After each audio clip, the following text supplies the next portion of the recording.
Pemirsa, tahun baru berdasarkan perhitungan Cina dimulai hari ini. Warga pun banyak berharap agar di tahun yang akan datang ini, yaitu di tahun ular air, segala sesuatu menjadi lebih baik dan lebih mudah. Misalnya, perbaikan atas situasi politik di Indonesia yang cukup memanas dan juga bisnis investasi apa yang lebih menguntungkan. Bagaimana perhitungan Feng Shui di Indonesia tahun ini? Kita telah bersama pakar Feng Shui Joharko. Selamat siang Pak Johar, terima kasih sudah bergabung siang ini. Selamat tahun baru, Gong Si Fa Choi. Ini yang selalu menarik untuk diperbincangkan adalah bagaimana nih perhitungan 1 tahun ke depan menurut kalender atau almanak Cina. Sebenarnya apa sih tahun ular air ini? Ya, jadi kalau kita berbicara mengenai Feng Shui, elemen dari tahun itu sangat penting. Jadi di tahun 2013 itu elemen utamanya adalah elemen api dan air. Di mana kalau dalam perhitungan Feng Shui itu elemen api dan air itu hubungannya tidak begitu harmonis. Jadi kalau kita lihat contoh-contoh misalnya katakan hubungan suhu politik gitu juga tidak begitu harmonis hubungannya seperti itu. Dan ini memang yang salah satu yang patut diperbincangkan juga adalah bagaimana dinamika politik ke depannya ya. Dan Anda melihat ini akan lebih gaduh lagi dari yang sudah terjadi di tahun sebelumnya. Betul, tetap akan cukup panas ya karena hubungan kedua elemen itu tidak harmonis. Oke. Kalau tahun 2012 sendiri kalau kita membicarakan tahun lalu ya, ini kan tahun naga. Apa memang sudah sesuai dengan karakter Shio naga? Banyaknya kegaduhan dan kericuhan politik yang terjadi di Indonesia? Sebenarnya bukan karakter Shio naganya sendiri, tapi kembali lagi hubungan di kedua elemen di tahun 2012 itu juga tidak begitu harmonis. Yaitu? Yang mana elemen di tahun lalu, tahun 2012 itu adalah elemen tanah dan air. Di mana ya dimulai pada saat itu hubungannya juga tidak begitu harmonis. Jadi karena berlanjut juga di tahun ini gitu. Jadi 2012 dan 2013 tetap politiknya akan gaduh. Betul. Ya, Pak. Lalu nih bicara soal yang baru saja terjadi nih yang masih hangat diperbincangkan.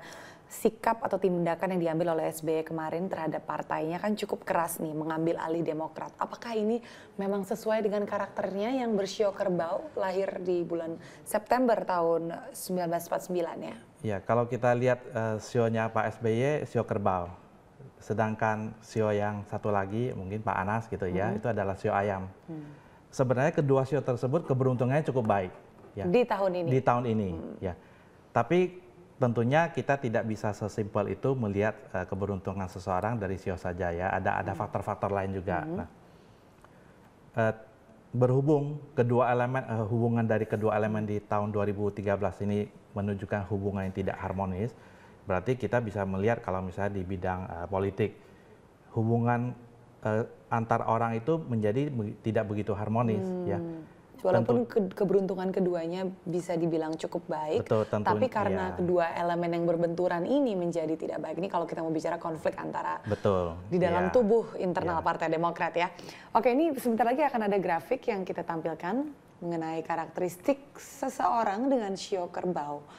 Kepribadiannya sangat cerdas, selalu berpikir logik dan jernih, tenang dan keras kepala, mandiri, percaya diri, rajin, dapat diandalkan, dan seorang pemimpin yang baik. Apakah ini Pak Johar melihat karakteristik Presiden kita Pak SBY ada di dalam sio kerbau seperti itu? Iya, tentunya karakter ini juga berpengaruh ya dari sio-sio seseorang. Jadi sionya begini, karakternya begini. Nah, sebenarnya kalau mau dibilang karakter itu kalau kita melihat karakter seseorang dari perhitungan tanggal lahir yang lengkap itu akan jauh lebih akurat dibanding kalau kita hanya melihat sionya saja. Jadi ini maksud dengan perhitungan tanggal lahir yang lengkap itu berarti tanggal lahir lengkap dihitung di dalam Feng Shui namanya 4 pilar. Ya, jadi ada perhitungan ada jamnya, ada hari, bulan, dan tahun. Jadi dalam memperhitungkan keberuntungan atau kalender dalam hitungan Cina tidak semudah mengetahui tahunnya saja ya. Ada 4 pilar yaitu jam, hari, bulan dan tahun. Oke, tapi tadi saya sempat lihat juga di grafik dikatakan sio kerbau itu cocok dengan sio ayam dan ular. Berarti sebenarnya Pak SBY cocok dong nih sama Pak Anas. Dari hal itu betul ya. Seperti yang saya katakan ada namanya bulan, hari, dan jam. Bisa saja dalam perhitungan tahun hubungannya cukup baik, tapi karena bulan dan hari itu bisa juga berpengaruh ke misalnya di tahun-tahun tertentu seseorang menjadi tidak begitu harmonis ya dalam arti hubungannya dengan rekan kerja, partner misalnya. Bisa juga misalnya di tahun-tahun tertentu biarpun sionya kerbau atau yang lain-lain, tapi karena dia lahir di hari tertentu, misalnya lahir di hari apa, misalnya macan, menjadikan terjadi ketidakcocokan di situ. Seperti itu. Oke, lalu saya mau jadi bicara ada faktor lain juga gitu. Oke, keempat pilar tadi harus diperhatikan keempat-empatnya. Betul. Tapi untuk seseorang yang dengan sio kerbau sendiri di tahun ular ini akan seperti apa, Pak? Sio secara umum bisa dikatakan betul bahwa sio kerbau keberuntungannya cukup baik di tahun 2013. Seperti itu. Ini di grafik dikatakan keberuntungan ganda, kesempatan baik, masalah terselesaikan dengan baik, walaupun diselimuti stres dan kelelahan. Ini apakah ini sebuah perhitungan yang cukup akurat menurut Pak Johar? Bisa dikatakan cukup tepat seperti itu. Oke. Ya. Jadi walaupun harus diperhatikan keempat pilarnya, tetap ada beberapa sio yang keberuntungannya memang ekstrim. Iya, seperti itu? Betul. Jadi kalau kita mau mengetahui lebih detail mengenai katakan keberuntungan seseorang, perhitungan empat pilar itu akan jauh lebih akurat dan lebih tepat. Oke. Ya. Lalu kalau tadi kita sudah bahas PSBY, sekarang Pak Anas nih, sio ayam. Seperti apa sio ayam di tahun kerbau ini, Pak? Sebenarnya kembali lagi, sio ayam di tahun kerbau, di tahun ular itu keberuntungannya juga cukup baik. Ya. Karena beberapa sio yang baik, salah satunya ya kerbau, ayam itu ya.